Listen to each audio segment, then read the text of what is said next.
Hey everyone, welcome to Kind Mind Part 3. And this is also our final session. So before we get started, some important information before we get started in today's activity and presentation. This and other quick access workshops are intended to be psychoeducational tools and are not designed to provide mental health treatment or emergency response. We encourage you to visit counseling.appstate.edu or call us at 828-262-3180 to learn more about the mental health treatment options we are offering students currently. If you are experiencing a mental health emergency, such as active suicidal thoughts, please visit our website to read about emergency resources or call your local emergency responders. Resources may differ depending on your location. This workshop may be recorded and shared on our YouTube account or other online venues. Only the speaker's video and the shared screen will be visible in these recordings. In order to minimize potential distraction or disruption, some of your Zoom controls, such as sharing your audio, video, or screen content, may be limited during this workshop. Thanks for understanding, and we hope you enjoy.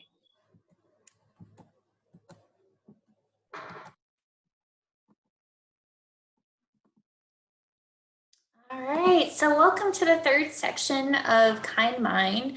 My name is Kelly Hughes, and I'm a doctoral intern at the Counseling Center. And my name is Damaris, and I'm a master's trainee over at the Counseling Center. Yeah, and so today we'll be getting into the last session. And just as a reminder, Kind Mind, the series is about how you can rewire your brain to think more about the positive aspects of your life and how you can counteract or overcome negative situations and build resilience. This workshop can be really useful for folks who are struggling with maybe depression or anxiety symptoms, but also just for anyone who wants to enhance their quality of life and enhance their relationships. So for today, basically, you will just need a writing utensil, some colored pencils or crayons, notebook paper, and drawing paper. If you don't have those materials right now, just pause this video and go get them. But if you've got them, just keep on rolling with us.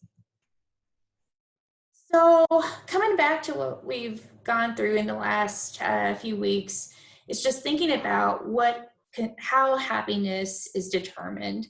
And there are three things basically that the research has shown impacts happiness. One is just genetics and like propensity to ruminate and one's general negative or positive emotionality. Another thing is external circumstances, which is only 10% that in determining happiness, thinking about life events such as, for instance, winning the lottery or having a baby or something along those lines, which affects happiness. And then last but not least, actions and thoughts. So basically intentional activities are a key thing. It's important to note how external circumstances, again, are not really a huge thing for impacting happiness. They found most folks will have this set point with their happiness. And even if they experience something such as being paralyzed, oftentimes after 6 months or so, people come back to what their mood was prior to the accident. So, however, they found that intentional activities such as actions and thoughts can really affect people's reactions to external circumstances. So focusing on what we have control over and regarding like intentional activities that can change the happiness set point, we've discussed practicing gratitude as one thing that the research has shown has been helpful. Another thing has been practicing meditation and mindfulness, which is also really effective. But for today, we'll really be focusing on finding meaning and doing meaningful activities. And these can include like nurturing relationships, finding meaning within your work or tasks.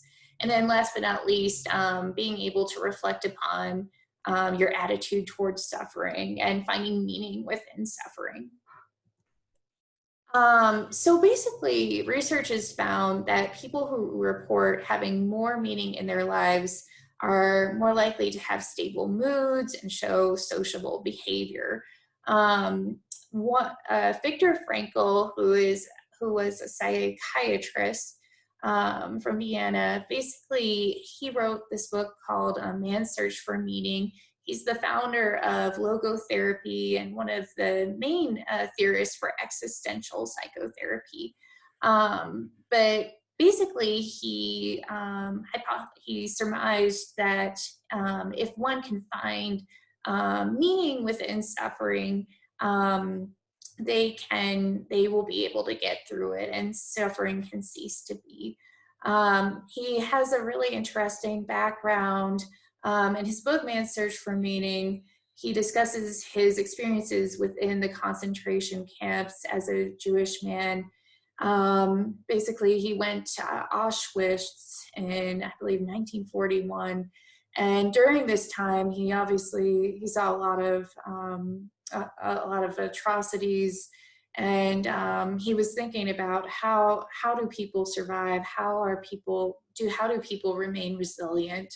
And the big thing he noticed was when people found meaning for living there, whether it was taking care of a fellow person at the concentration camp, whether it was thinking about how am I going to use this experience and talk to people about it in the future. And for him, he was thinking about how can I use my experiences here for helping people in my profession in psychiatry.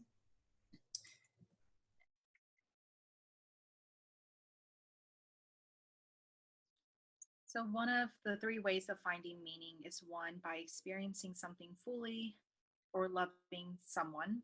And on days when people spend about 6 to 7 hours with friends or family, they are 12 times more likely to report feeling happy rather than stressed. And 85% of the research shows that if parents think about their children, bring them the most happiness and fulfillment of any relationship. Yeah, so it's very important to focus on relationship building. And for this activity, think about your relationships with others. And with your sheet of paper that you have next to you, write down 3 ways this week you can enrich these relationships.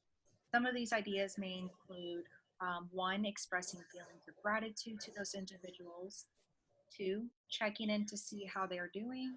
What is a question you've been wanting to ask them but have not done yet due to being busy? 3 is thinking of a memory with them that makes you laugh and sharing it with them. 4, confiding in them about something that is harder for you to talk about. 5, sending them a small gift that can include a favorite candy or a card in the mail. And last, finding ways to hold each other accountable.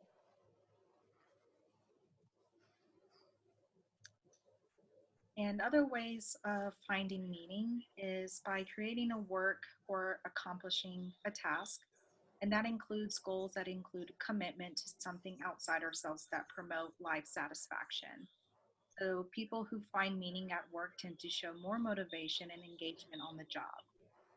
And again, another activity to do with your piece of paper is write about what you see yourself doing 10 years from now.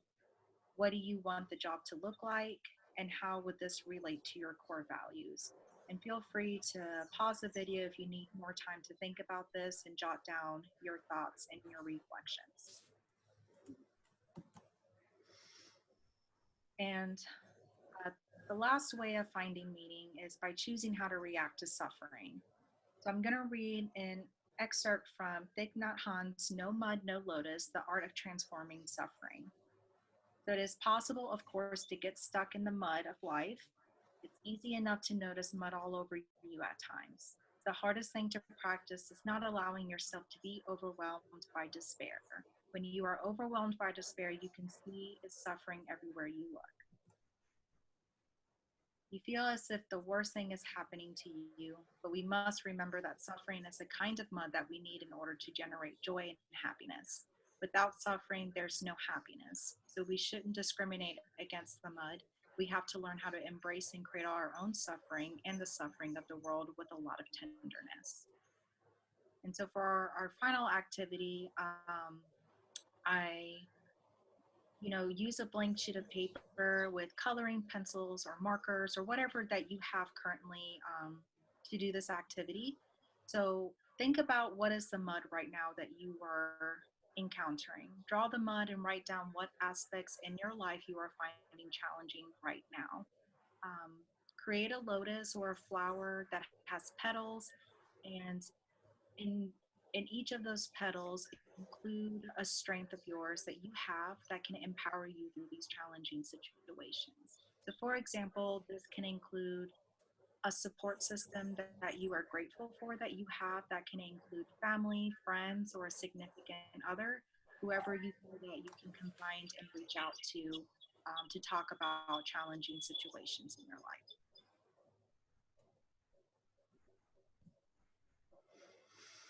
So thinking on that, if you need time, please pause the tape, because I do think it is important to think about what your strengths are and what are the things and how you can build meaning in spite of the mud, and how that mud is going to help foster, or how you can see it helping you foster growth. Thank you for your time, for coming today. Again, just thinking about 3 ways you can build meaning in your life, and whether it's fostering relationships, whether it is focusing on your work tasks or academic tasks and how those relate to your core values. And then last but not least, focusing on how you can make meaning out of suffering. At any rate, if you do have any questions, feel free to email me at hughesks@appstate.edu. That's HUGHESKS@appstate.edu. At any rate, next week we'll get back into the first session of Kind Mind, which is discussing the practice of gratitude and how it relates to happiness and the associated research. Hope to see you there if you haven't seen it. Thanks. Have a good week.